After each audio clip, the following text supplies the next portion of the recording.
Hello friends, Avon global classes में आप सभी का स्वागत है। आज मैं फिर से लुसेंट का अभ्यास सेट 5 लेकर आया हूं दोस्तों। इसमें हम लोग टॉप 50 प्रश्न को देखेंगे जो जीके और जीएस से संबंधित होगा दोस्तों। ये आगे आने वाले आगामी परीक्षाओं के लिए आपके लिए बहुत ही उपयोगी होगा दोस्तों। तो दोस्तों इस वीडियो के शुरू से अंत तक जरूर देखें। अगर हमारे यूट्यूब चैनल का आपने अभी तक सब्सक्राइब नहीं किया तो जल्द से सब्सक्राइब कर लीजिए। चलिए बिना देरी के शुरू करते हैं आज का पहला सवाल। आज का पहला सवाल है कि सिम का पूर्ण रूप क्या है। इसका सही उत्तर हो जाएगा option C, subscribers identity module होता है सिम का पूर्ण रूप। अगला प्रश्न है कि सन 1927 में ब्रिटिश सरकार द्वारा नियुक्त साइमन कमीशन का सरकारी नाम क्या था। तो इसका सही उत्तर हो जाएगा option B, Indian statutory commission नाम था साइमन कमीशन का। अगला प्रश्न है कि चट्टान काटकर बनाया हुआ कैलाश का सुप्रसिद्ध मंदिर निम्नलिखित में से किस स्थान पर स्थित है। तो इसका सही उत्तर हो जाएगा ऑप्शन बी, एलोरा के गुफा में कैलाश मंदिर को काट करके बनाया गया है। अगला प्रश्न है कि जालियांवाला बाग हत्याकांड का बदला लेने के लिए निम्नलिखित में से किस व्यक्ति ने इंग्लैंड में जाकर जनरल डायर को गोली मारकर हत्या कर दी। तो इसका सही उत्तर हो जाएगा ऑप्शन डी, उद्धव सिंह ने जनरल डायर को इंग्लैंड में जाकर के हत्या किए थे। अगला प्रश्न है कि सरदार वल्लभ भाई पटेल की तुलना निम्नलिखित में से किससे की जाती है। तो इसका सही उत्तर हो जाएगा ऑप्शन डी, बिस्मार्क से तुलना की जाती है सरदार वल्लभ भाई पटेल जी का। अगला प्रश्न है किस देश को पैगोडा की भूमि कहा जाता है। तो इसका सही उत्तर हो जाएगा ऑप्शन ए, म्यांमार को पैगोडा की भूमि कहा जाता है। अगला प्रश्न निम्नलिखित में से राज्यों की कौन सी जोड़ी ऐसी है जिसकी सीमाएं नेपाल और भूटान दोनों से मिलती है। तो इसका सही उत्तर हो जाएगा ऑप्शन सी, सिक्किम और पश्चिम बंगाल का जो है वो सीमा जो है नेपाल से भी मिलती है और भूटान से भी मिलती है। अगला प्रश्न है कि कालाहारी रेगिस्तान निम्नलिखित में से किस देश में स्थित है। तो इसका सही उत्तर हो जाएगा ऑप्शन सी, बोत्सवाना में कालाहारी का रेगिस्तान स्थित है।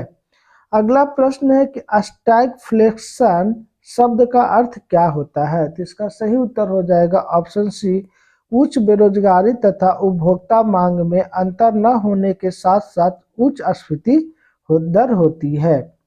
अगला प्रश्न है कि संसद में विधेयक आमतौर से इस समय पेश किया जाता है। तो इसका सही उत्तर हो जाएगा ऑप्शन सी, भोजन अवकाश के तुरंत बाद जो है वो विधेयक को आमतौर पर पेश किया जाता है।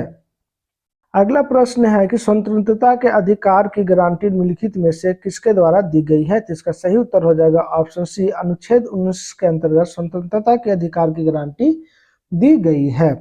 अगला प्रश्न है कि कौन सा निदेशक सिद्धांत मूल सिद्धांत में शामिल नहीं किया गया किंतु 42वें संविधान संशोधन द्वारा शामिल किया गया है। तो इसका सही उत्तर हो जाएगा ऑप्शन सी, मुफ्त कानूनी सहायता उपलब्ध कराने के लिए ये 42वें संविधान संशोधन के द्वारा शामिल किया गया। अगला प्रश्न है कि भारत के महालेखक परीक्षक और लेखा नियंत्रक निम्नलिखित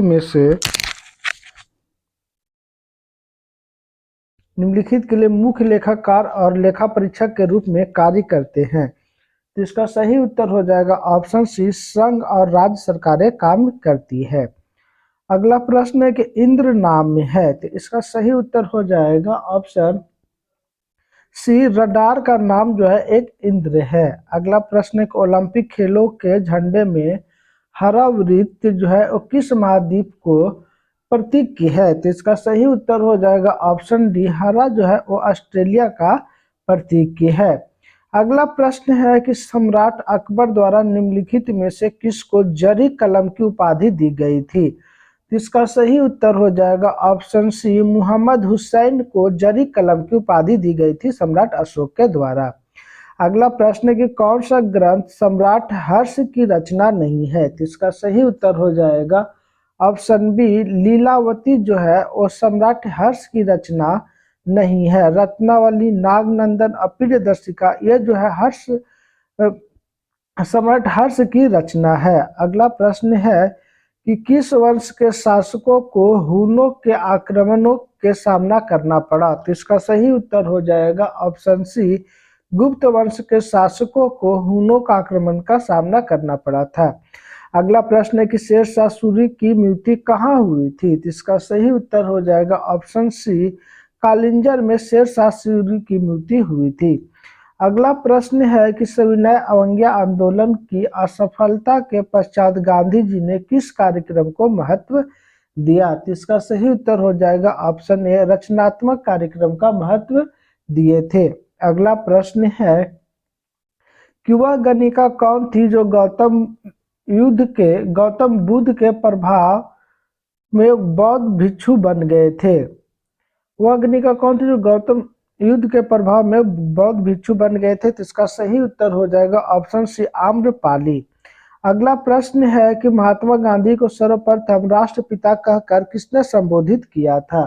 तो इसका सही उत्तर हो जाएगा ऑप्शन डी, सुभाष चंद्र बोस ने महात्मा गांधी को सर्वप्रथम जो है राष्ट्रपिता कह करके संबोधित किए थे। इसका ऑप्शन डी सही हो जाएगा। अगला प्रश्न है कि इस भूगोल निम्नलिखित में से किस राज्य का महत्वपूर्ण नकदी फसल है? तो इसका सही उत्तर हो जाएगा ऑप्शन डी, गुजरात का यह एक नकदी फसल है।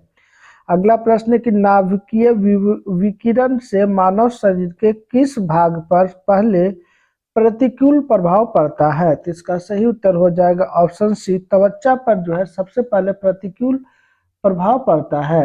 अगला प्रश्न है कि निम्नलिखित में से किसकी विद्युतीय चुंबक तरंगों की तरंगदैर्घ्य सबसे लंबी होती है? तो इसका सही उत्तर हो जाएगा ऑप्शन डी, और रक्त किरणें की विद्युत चुंबकीय तरंग जो है इसका तरंगदैर्घ्य सबसे लंबी होती है। अगला प्रश्न है कि यूरेनियम जो है 235 से 92 के में नाभिक में क्या होता है? तो इसका सही उत्तर हो जाएगा प्रोटॉन जो है वो प्रोटोनों की संख्या नीचे होती है। प्रोटॉन जो है कितना है? तो 92 है। प्रोटॉन कितना है? तो 92। और न्यूट्रॉन ज्ञात करना होता है तो ऊपर वाले की संख्या से नीचे वाले की संख्या से माइनस कर देते हैं तो न्यूट्रॉनों की संख्या ज्ञात होती है। तो प्रोटोनों की संख्या कितना है? तो 92 है। और न्यूट्रॉन की संख्या कितना है? तो 143 है। इलेक्ट्रॉन की संख्या कितनी है? तो 235 है।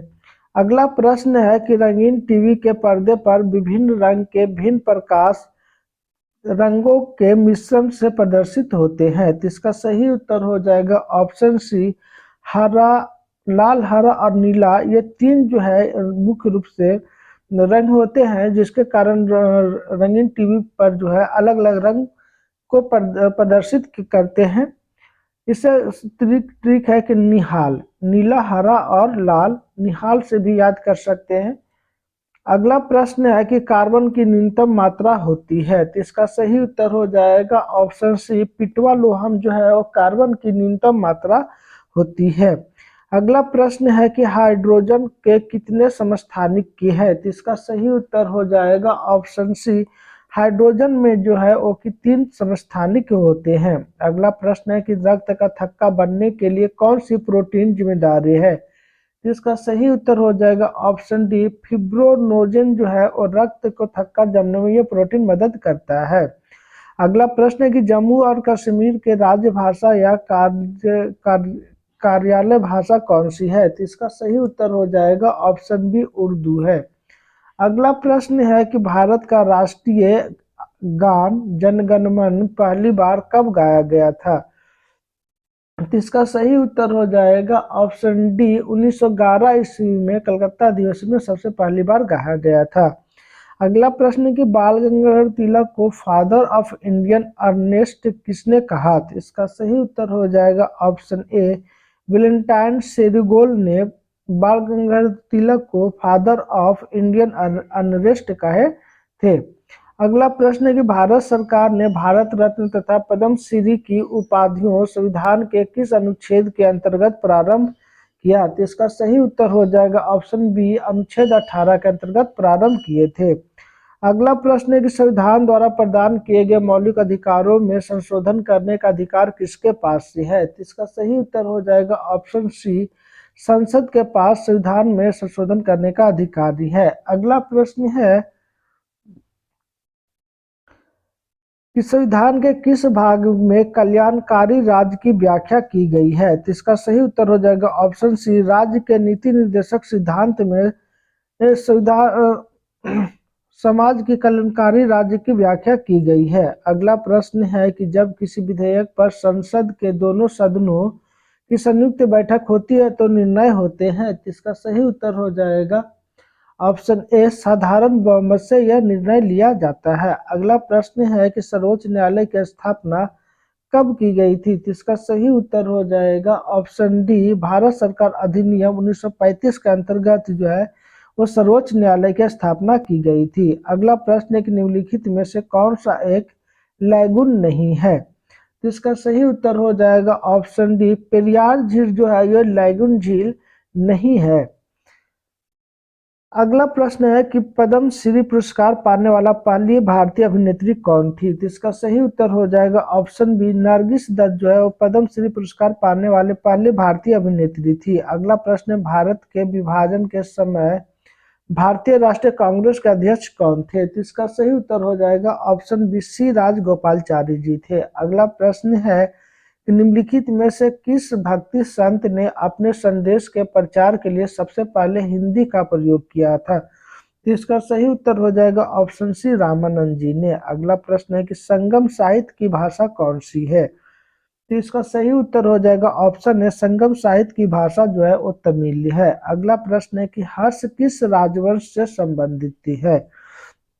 तो इसका सही उत्तर हो जाएगा ऑप्शन डी, ये पुष्यभूति राजवंश से संबंधित रहते हैं हर्ष से। अगला प्रश्न है कि किस राष्ट्रकूट राजा ने एलोरा के में शिव का प्रसिद्ध कैलाश मंदिर बनवाया? तो इसका सही उत्तर हो जाएगा ऑप्शन सी, कृष्ण प्रथम ने एलोरा में प्रसिद्ध कैलाश मंदिर का निर्माण कराए थे। यह महाराष्ट्र के औरंगाबाद में स्थित है। अगला प्रश्न है कि संसार प्रसिद्ध मोर सिंहासन या मयूर सिंहासन किस मुगल इमारत में रखा है? तो इसका सही उत्तर हो जाएगा ऑप्शन डी, दिल्ली के लाल किले के दीवाने आम में रखा है।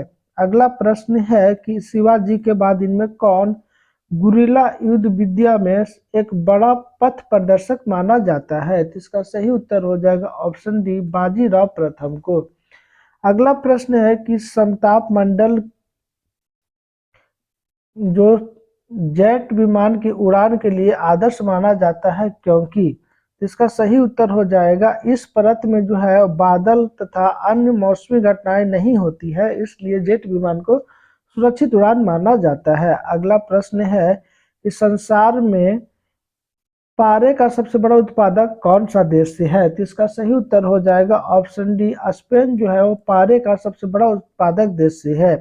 अगला प्रश्न है कि कपास का रेशा पौधों के से किस भाग से प्राप्त होता है? तो इसका सही उत्तर हो जाएगा ऑप्शन डी, फल से प्राप्त होता है। धन्यवाद दोस्तों, हमारा वीडियो आप लोग कैसा लगा कमेंट करके जरूर बताएं। दोस्तों हमारे यूट्यूब चैनल को आपने अभी तक सब्सक्राइब नहीं किया तो जल्द से सब्सक्राइब कीजिए। फिर से मिलता हूँ अगले वीडियो में, तब तक के लिए जय हिंद जय भारत।